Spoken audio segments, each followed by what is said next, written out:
Saudações a todos!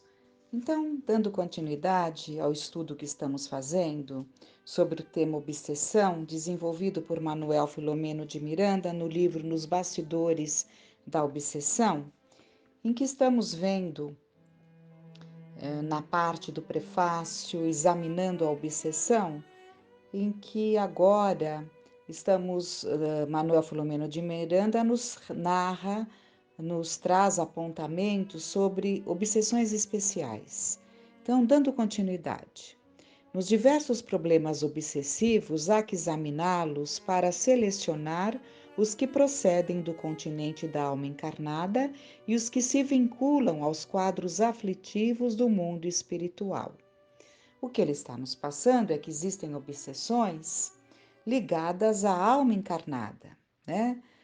Que procedem da própria alma encarnada, sem a interferência do mundo espiritual, sem a interferência de obsessores desencarnados, né? De espíritos que influenciam aquela mente.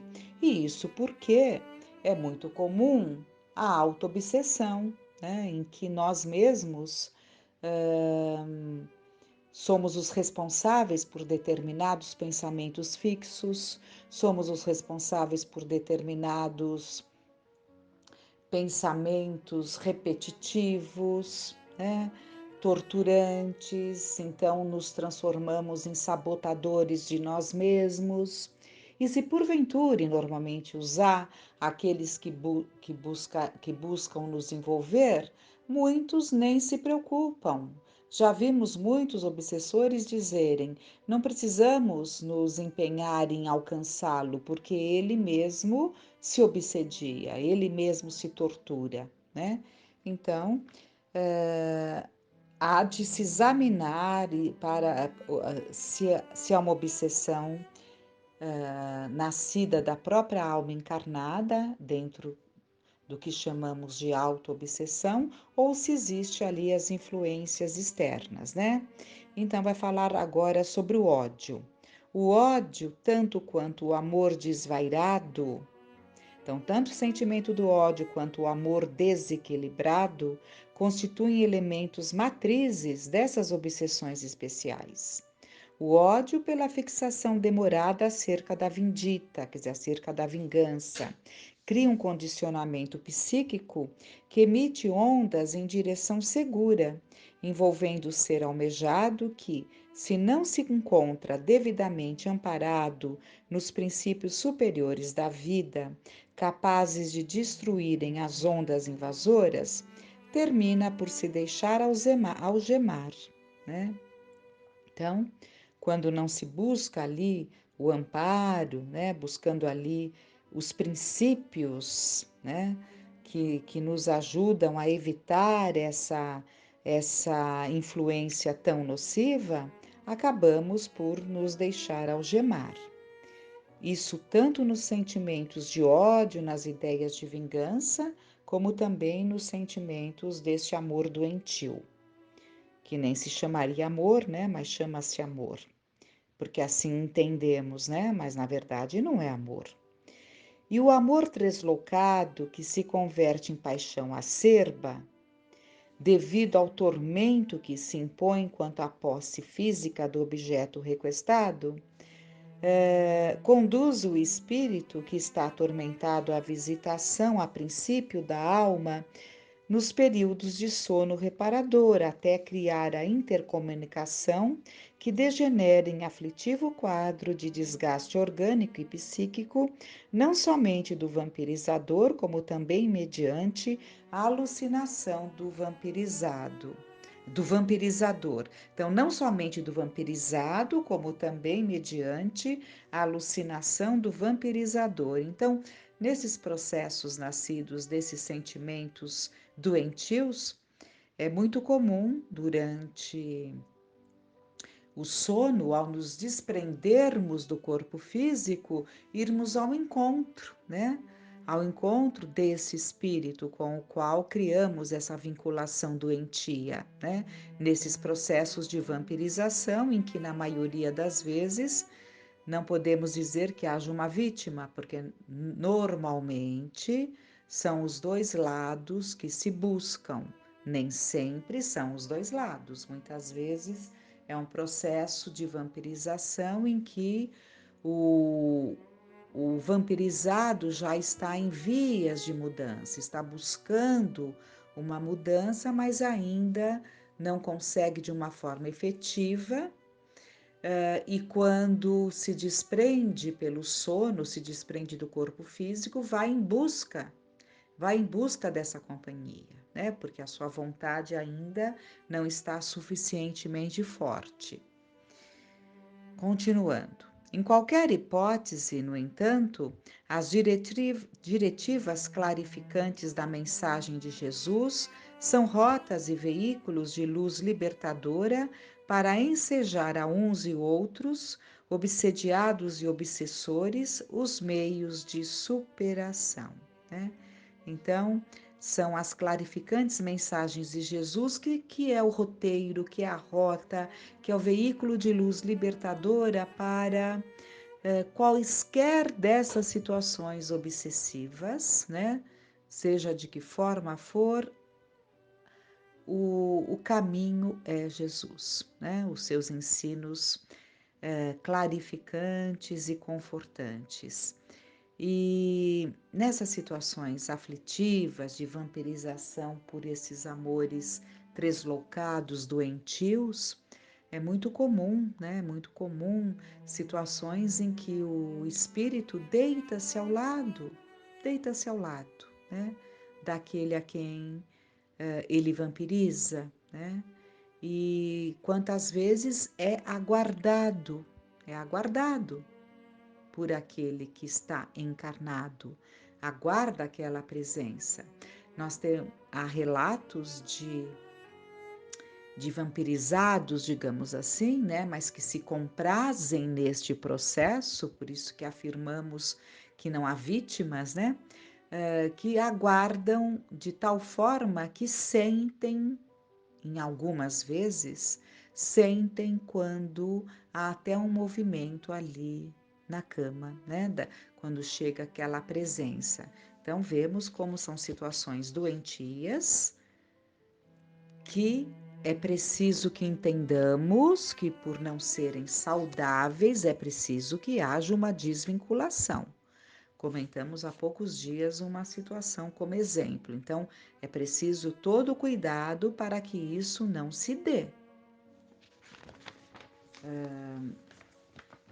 E vamos lá. Nesse sentido, a exortação de Allan Kardec em torno do trabalho é de uma eficácia incomum, porque o trabalho edificante é mecanismo de oração transcendental e a mente que trabalha situa-se na defensiva. O que significa isso? A mente que trabalha situa-se na defensiva.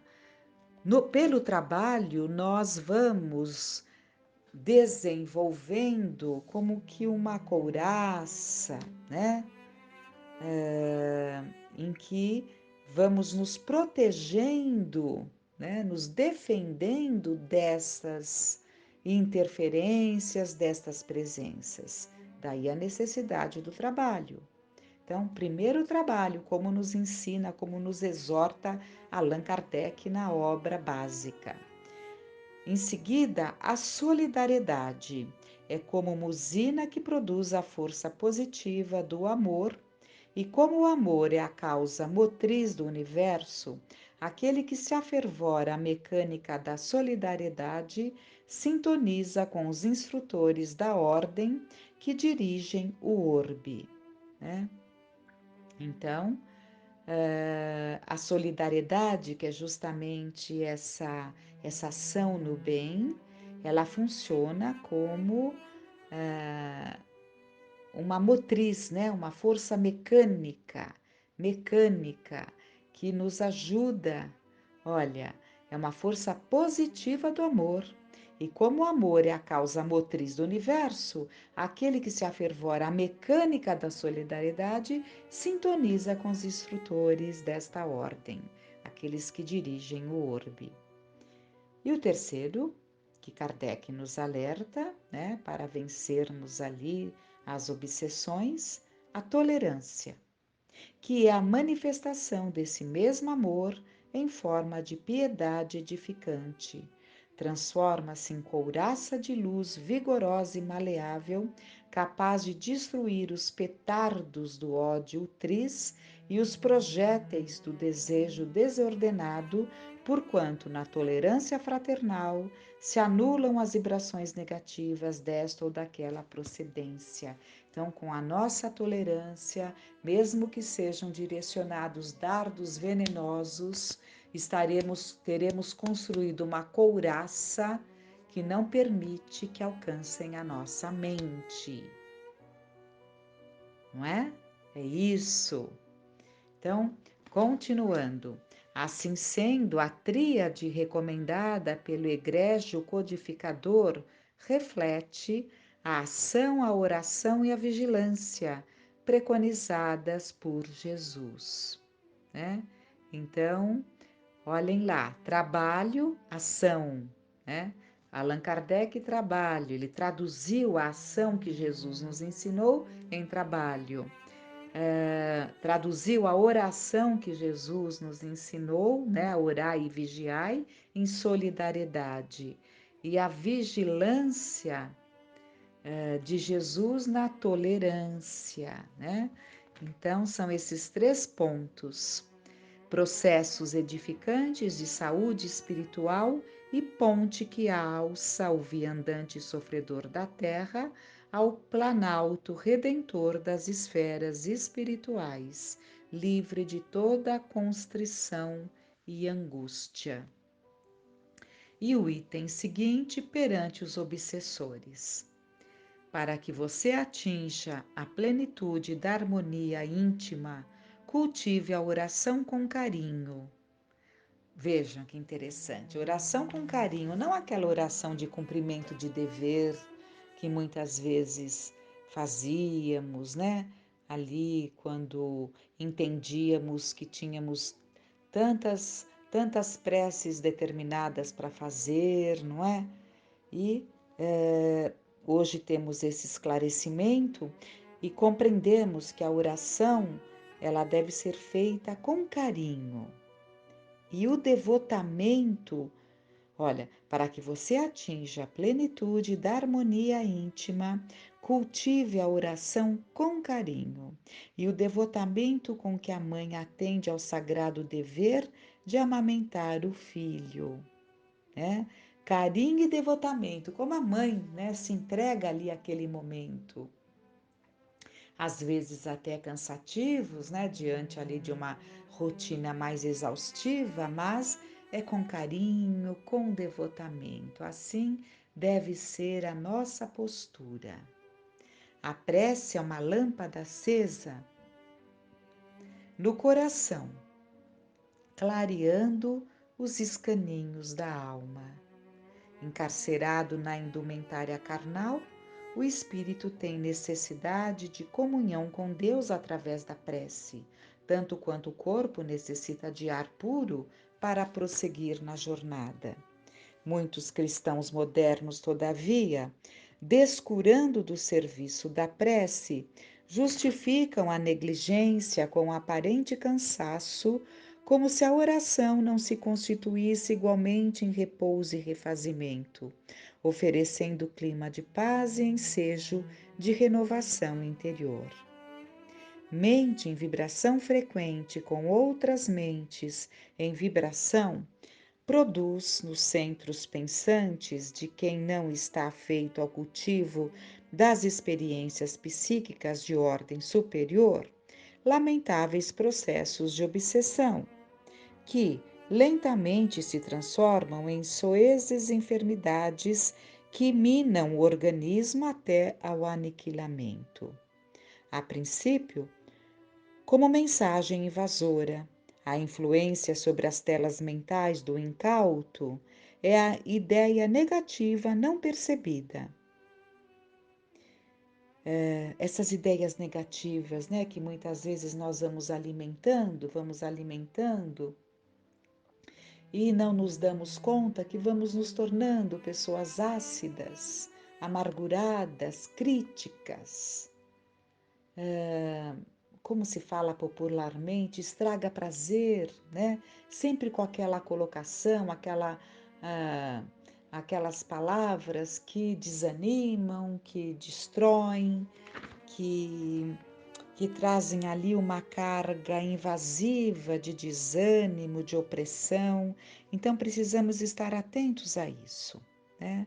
Então, a princípio, o desprevenido, né, traz ali aquela ideia negativa não percebida, ele nem percebe o que está acontecendo. Só mais tarde, quando as impressões vigorosas se fixam como panoramas íntimos de difícil eliminação, é que o invigilante procura o benefício dos medicamentos e resultados inócuos, porque não basta medicação para essas situações. É um drama da alma, né? É uma porta que abrimos a visitantes, a companhias, a, que passam a companhias, né? Convidados que passam a fazer parte da nossa casa mental. E se fazem parte é porque nós permitimos, né? Continuando. Atribulado com as necessidades imperiosas do dia a dia, o homem desatento deixa-se empolgar pela instabilidade emocional, franqueando as resistências fisiopsíquicas às vergastadas da perturbação espiritual. Atribulado às necessidades imperiosas do dia a dia. Então, nessa luta do dia a dia, o homem vai se deixando levar pela instabilidade emocional. Ele se acostuma com os altos e baixos, né? Ele se acostuma, né, com essa situação que está calmo, de repente já está nervosíssimo, de repente já se transforma num trovão, para mais adiante acalmar-se, e assim ele passa o seu dia com essas instabilidades emocionais e ele se permite inclusive extravasar essa instabilidade, né? Jogando no outro esses seus desequilíbrios momentâneos que vão cada vez tomando conta até que se fixem de uma forma mais definitiva.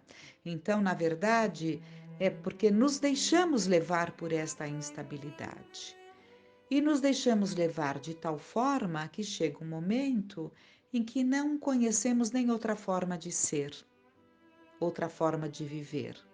E quando tudo está muito bem, nós vamos procurar algo que nos desestabilize para que possamos desestabilizar quem está do nosso lado, porque não conseguimos viver em períodos de paz. Pensemos muito nisso. Inclusive, vamos trazer também uma situação que foi colocada ainda hoje, no nosso encontro presencial, porque nesse estudo que a gente vai buscando da alma, né, conhecer a alma humana para mergulhar em nós mesmos nesse processo de autoavaliação, de introspecção, né, de autoconhecimento. O termo é justamente esse: autoconhecimento, conhece-te a ti mesmo, né, como nos foi dito. Então, às vezes a gente busca ali dar uma olhadinha nos comentários que as pessoas fazem para conhecer algo, né? Conhecer ali a alma humana. Então, e a gente percebe que é muito comum, está muito comum as pessoas diante de uma situação que é trazida falarem: aguardem o choque do retorno, aguardem o retorno, né? Vem o retorno. Então, né, a gente fica pensando, se nós desejamos que o outro viva o choque do retorno, isso não é uma conduta adequada, Porque quando você deseja isso para o outro, você está emitindo uma vibração de baixo teor, de baixo padrão, né? Consequentemente, você também receberá um retorno desse pensamento infeliz. Diante dessas colocações, né, de todas essas situações que chegam em alguns momentos a nos preocupar, na verdade nem deveria nos preocupar, porque faz parte, né? Esse estado íntimo doentio é a característica dos nossos tempos ainda, né? Se já estivéssemos numa outra condição, não estaríamos ainda vivendo esses tempos. Mas às vezes nos preocupamos, né? Indevidamente nos preocupamos, mas ao nos preocuparmos com a colocação indevida de outro, nós deveríamos emitir uma vibração justamente contrária a isso, né? É isso. Então, estarmos muito atentos a nossa maneira de ser, de sentir, né? E que cuidemos um pouco mais, né? Dos nossos pensamentos, dessa nossa tendência atual de julgar. Todos nós parece que estamos com uma toga, né? Vestimos uma toga, estamos ali, né?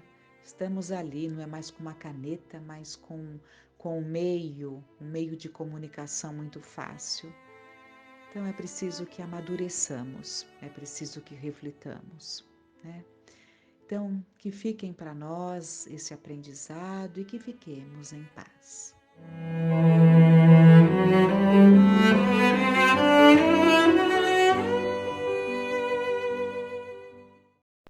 Olá pessoal, tudo bem? Vamos continuar o nosso estudo do livro A Imensidão dos Sentidos, aprendendo a lidar com a sua mediunidade. Capítulo Crescimento, não martírio. Não ouvideis que o objetivo essencial exclusivo do Espiritismo é vosso adiantamento, e é para alcançá-lo que é permitido aos espíritos vos iniciar quanto à vida futura, vos oferecendo exemplos que podeis aproveitar. Quanto mais vos identificardes com o mundo que vos espera, menos lastimareis aquele em que estáis agora. Esse é, em suma, o objetivo atual da revelação. Livro dos Médiuns, segunda parte, capítulo 26, item 292, 22º subitem. O termo arquétipo se origina do grego e quer dizer o que é impresso desde o início. Ainda na antiguidade, passou a significar também as formas imateriais, ou o mundo das ideias, na concepção de Platão. Carl Gustav Jung denomina de arquétipos as imagens primordiais, definindo-os como matrizes sem conteúdo próprio que servem para estruturar ou dirigir o material psicológico, elementos organizadores, modelos ou formas universais, profundamente gravado no inconsciente coletivo de toda criatura humana. O arquétipo pode ser exemplificado como uma espécie de canal seco, escavado por um curso d'água, o qual, à medida que o leito comece a ser novamente banhado, organiza e modela inteiramente as características do rio. São condutores ou orientadores do comportamento e das atividades mentais. Os arquétipos se firmam no inconsciente, só surgindo no consciente através de figuras, de representações ou de sonhos, como conteúdos arquetípicos. Manifestam-se como estruturas psíquicas universais, inatas, não aprendidas, com possibilidades de reproduzir ideias semelhantes nas criaturas humanas. Por isso, aparecem coletivamente de forma simbólica na literatura, nas artes e nos mitos de todos os povos. A expressão inconsciente coletivo, segundo o conceito junguiano, é uma herança psicológica. um tipo de memória da raça ou da espécie, onde se encontram conteúdos de estrutura psíquica, padrões universais ou arquétipos existentes na intimidade de todos os seres humanos. Essas ideias de Jung muito se afinam com certas conceituações da doutrina espírita.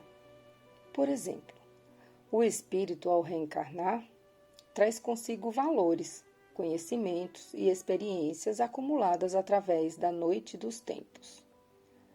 Nasce equipado com um arcabouço psicológico, repertório de estruturas mentais em forma de vocações, tendências, sentimentos e ideias, que em contato com o meio ambiente da atual encarnação se manifesta espontaneamente, sem que a criatura se aperceba, aparecendo até mesmo nas situações mais corriqueiras do seu mundo diário. A noção espírita das vidas sucessivas considera que toda criança, no instante do nascimento, traz em si conteúdos psicológicos em potencial. O ambiente e as pessoas com quem e onde ela convive só podem aprimorá-la, não determinando integralmente seu jeito de ser, agir e pensar. Na criança, apenas desperta o que já existia nela, ou seja, seus arquivos da alma, armazenado no corpo espiritual.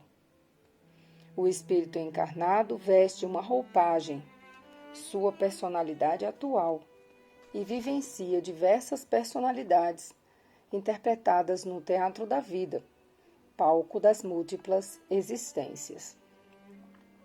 Não obstante encontrarmos uma ampla variedade de arquétipos, classificados por Jung sucessivamente por seus discípulos ou seguidores, analisaremos aqui o arquétipo do herói, encontrado nos clássicos, nos dramas, nas poesias e nos livros sagrados das mais antigas culturas, em formas de lendas e de epopeias mitológicas. No entanto, é importante ressaltar que as características pessoais da personalidade humana apresentam alterações naturais e compreensíveis nas configurações dos arquétipos, devido ao grau evolutivo ou ao padrão psicológico em que estagia. Quem tem um herói dentro de si tem igualmente um outro lado, um mártir. As pessoas em cuja existência predomina o arquétipo do herói vivem heroicamente estressadas. Caminham com a fronte projetada de forma imponente e o corpo, guerreiro, inclinado para frente, como se estivessem sempre prontas para lutar. Exigem perfeição de si mesmas e daqueles que estão em sua volta. Não expressam sua verdadeira realidade, ou seja, não querem ser ou não querem viver como são, seres humanos. Inconscientemente acreditam que são super-homens. Rejeitam o processo natural que nos impôs o Criador, viver a normalidade da nossa natureza humana. Em contrapartida, a recíproca verdadeira. A criatura que vive de modo intenso numa estrutura mental de herói irá gerar, consequentemente, uma estrutura oposta, o culto à dor e ao martírio. Essas estruturas se interagem.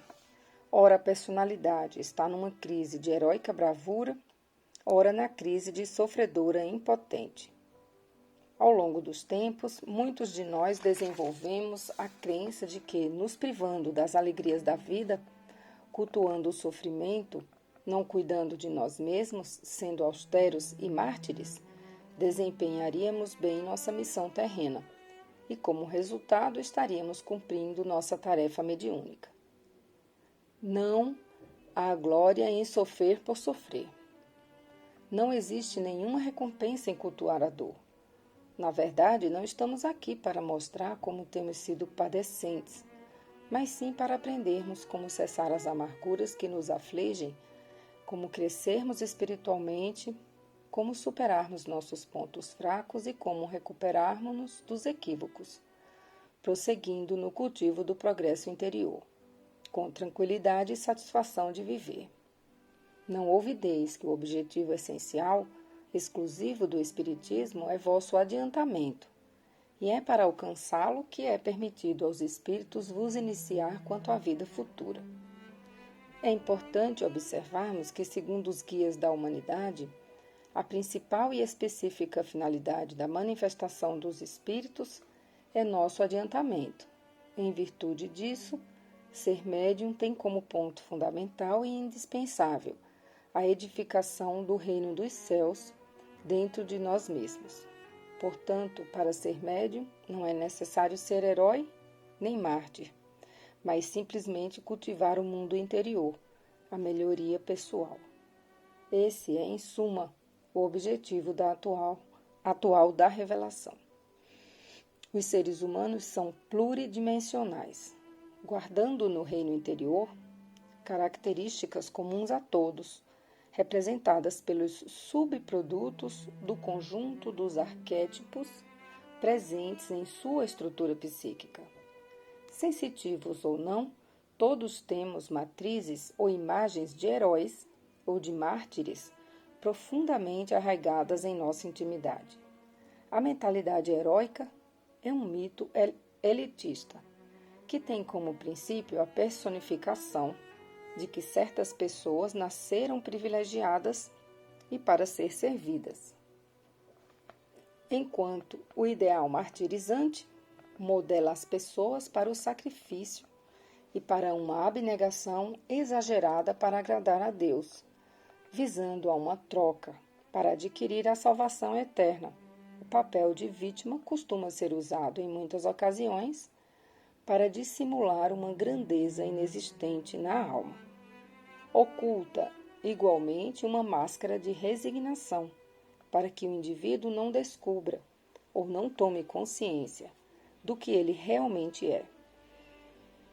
Jesus Cristo, o médium de Deus, entregou-se ao holocausto em prol da missão de amor pela humanidade, que para ele foi a plenitude da implantação de uma vida consciente e amorosa em todas as criaturas da terra.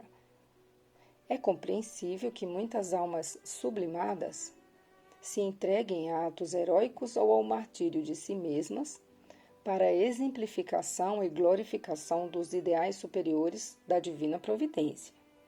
O Mestre, porém, não se deixou crucificar para ser reconhecido como herói ou mártir, mas para semear os princípios da sabedoria que eleva e do amor incondicional no coração de todas as criaturas.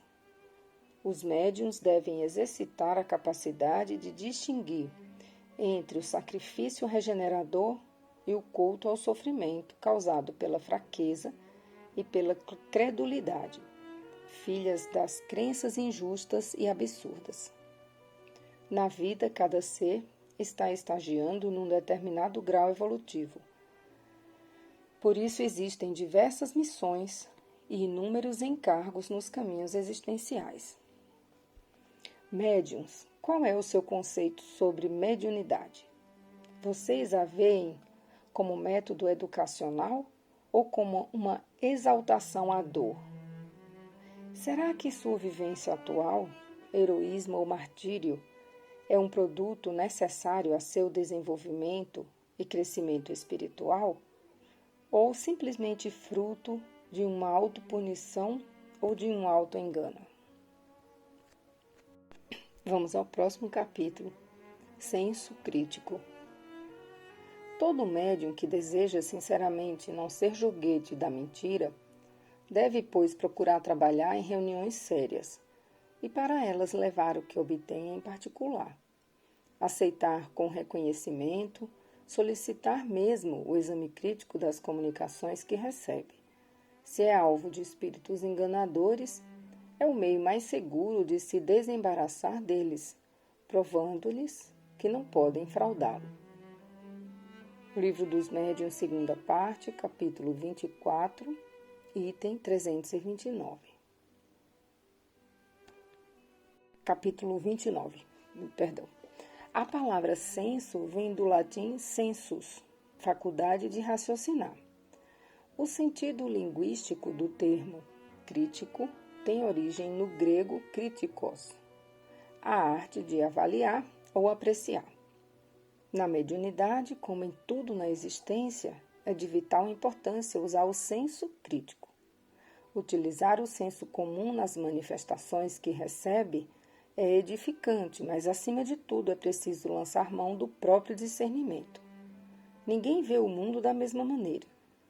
Por isso, todos temos que avaliar ou apreciar a vida, fundamentados na particularidade de nossas experiências pessoais. Não devemos confundir informação com discernimento.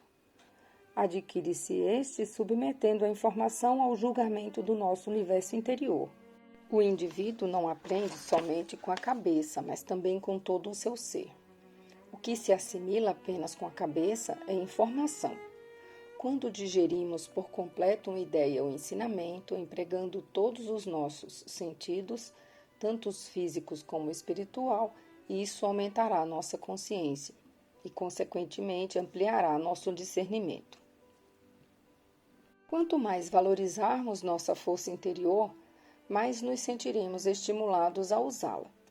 Quanto mais exercitarmos o nosso senso íntimo, mais claro e eficiente ele se tornará, pois nos dará uma lucidez cada vez maior em relação a tudo e a todos.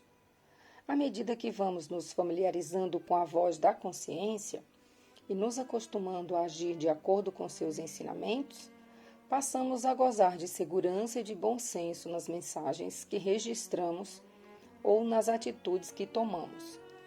Os grandes personagens da história, por mais que quisessem que seu intelecto indagador ficasse silencioso, mas se sentiam compelidos às investigações das coisas, ou mesmo às buscas existenciais, distanciando-se dessa forma dos indivíduos comuns de entusiasmo fácil. Os gênios, pelos seus naturais questionamentos, foram muitas vezes transportados a uma vida de solidão. Portanto, eles aprenderam a conviver consigo mesmos, adquirindo assim a ciência da autolibertação.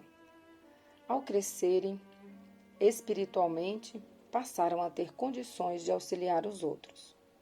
Se um indivíduo tomar contato com o conhecimento espírita, adaptando seu modo de sentir e pensar a um comportamento acomodado às expectativas de rotina, estereotipando seu raciocínio e reflexões, perderá seu senso crítico.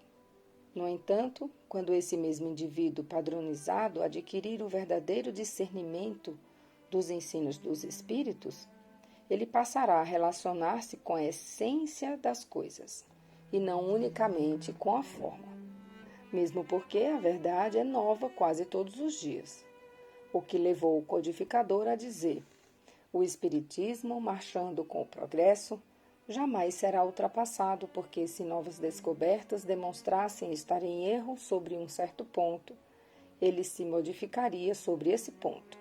Se uma nova verdade se revelar, ele a aceitará. Isso está em A Gênese, capítulo 1, item 55.